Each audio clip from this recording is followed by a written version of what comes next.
Continuamos en esta emisión de Tiene la Palabra Diputado, conversando hoy con nuestro invitado, el diputado Eustoquio Contreras. Dejamos en el aire, diputado, el planteamiento acerca de qué pasa en este modelo en el que el Estado aspira a comportarse como dueño de los recursos, es dueño de muchos recursos, se ha apropiado de algunos recursos por la vía de la expropiación con fines de utilidad pública. Pero si uno revisa los índices, quizás no tan específicos, sino en términos generales, de cómo se han comportado, por ejemplo, las empresas expropiadas, pero además las cifras dramáticas que exhibe, por ejemplo, las empresas básicas de Guayana, la situación que exhibe PDVSA y en general el comportamiento de la economía venezolana en manos del Estado, del propio Banco Central de Venezuela, ahora despojado de más de sus competencias tras la reforma, que ahora se discutió la reforma de la ley del Banco Central de Venezuela aquí en la Asamblea, por eso. ¿Cómo se juzga esto? ¿Está de verdad el Estado capacitado para ese aparato tan grande de tantísimo poder sin dinero? Mira, es profundo lo que tú preguntas. Nosotros hemos planteado un proyecto socialista para Venezuela. Particularmente comparto el criterio de que esa sigue siendo la respuesta histórica a las concepciones capitalistas neoliberales. Desde luego, una orientación política adecuada del proceso que pretende desarrollar los objetivos estratégicos de cambios estructurales tiene que observar hoy en día el contexto internacional y la realidad interna. Sobre todo un proceso venezolano como este, originario, que no tiene, por no tener referencia en ninguna parte del mundo, porque pretendemos orientar una revolución en paz y en democracia. Estos dos elementos que son condicionantes de la paz y la democracia se apartan del concepto clásico tradicional de revolución, que no es pacífico y que es de una vez. Y estas condicionantes te plantean alguna progresividad. Y yo creo que en eso que podríamos llamar pretenciosamente, con esta expresión coloquial te lo digo, la gobernabilidad democrática de la revolución, nos hemos enredado dialécticamente un poco. Porque a veces apretamos mucho donde no debemos y aflojamos demasiado donde no debemos. A veces confiamos mucho en quien no debemos y le quitamos confianza a quien no debemos. Mire, la opinión de la izquierda más radical en el mundo, o de los países socialistas más radicales en el mundo, opinan, por ejemplo, le cito el caso de un funcionario del gobierno de Corea del Norte, es español, no sé si ha escuchado o ha oído nombrar a Alejandro Cabo de Venoz. Sí, bueno. En una opinión muy dura sobre la revolución bolivariana, Alejandro Cabo de Venoz dijo que esta revolución era prácticamente blandengue, y que lo que le pasó a Chávez es que no supo apretar, por también citar términos coloquiales, para de verdad transformar a la sociedad. Honestamente, yo dije, bueno, dentro de todo menos mal, porque imagínense cómo estuviéramos. Para los que sentimos esa preocupación de que si de verdad las libertades se van a acabar y la propiedad privada se va a extinguir, porque personas como él defienden el tema de que el Estado sea dueño de absolutamente todo, y dijo, hasta de los medios.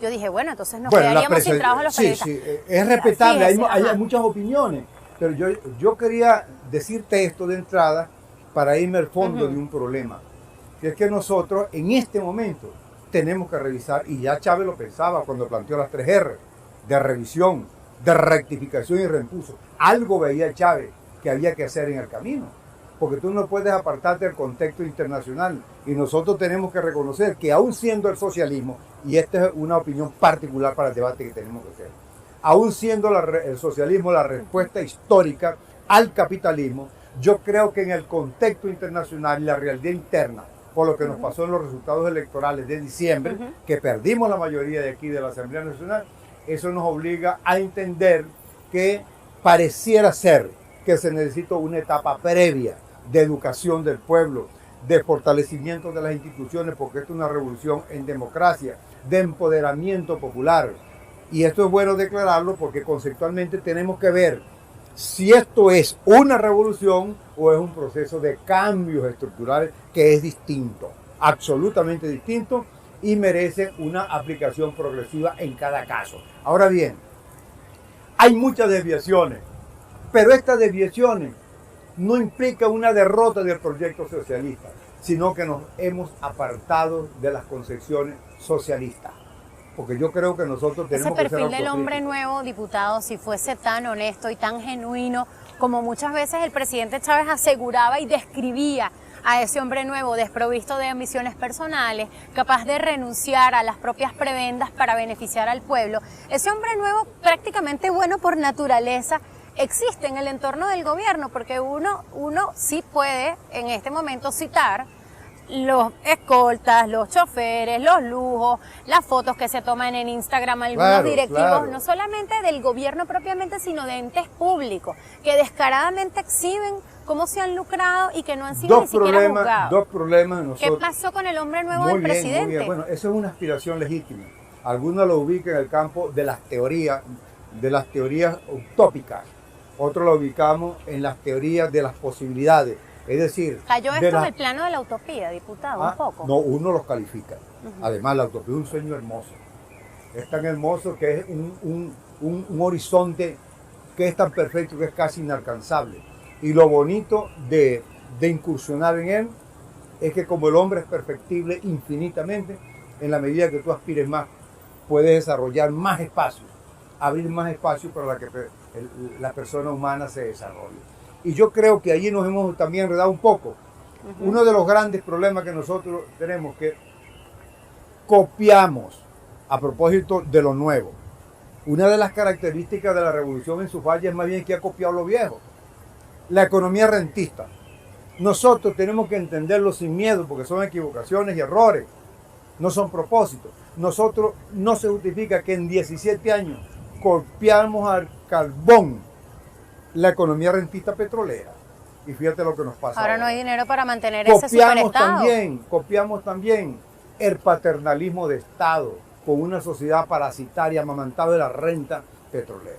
Hay avance porque ahora la renta se distribuyó de manera distinta. Hay participación en el área política porque la autoestima del venezolano en la participación política aumentó. Tenemos una carta constitucional avanzadísima en derechos humanos, en libertad y en justicia social. Pero el defensor del pueblo dice que hay que hacer una suerte de programa nacional de plan nacional de derechos humanos. Si eso está en la Constitución, eso está en la Constitución, lo que cada quien tiene que cumplirla.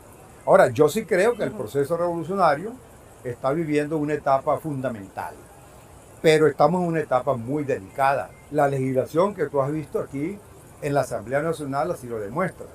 Y uno de los problemas que yo creo que no somos muy dialécticos. Al proyecto bolivariano nos ha costado, nos ha costado aprender a convivir en una nueva realidad que es no tener mayoría en la Asamblea Nacional. Tengo que hacer una pausa. Muy bien. Continuamos con estas reflexiones al regreso. Entiendo que entre las cosas que usted ha dicho recientemente, ahora que hablamos de gobernar o de ejercer el trabajo parlamentario en la curul desde la minoría, hablando del tema electoral, es usted uno de los que cree que no es conveniente o que no es una prioridad que haya elecciones de gobernadores este año. Correcto. Vamos a discutir ese tema al regreso de la pausa.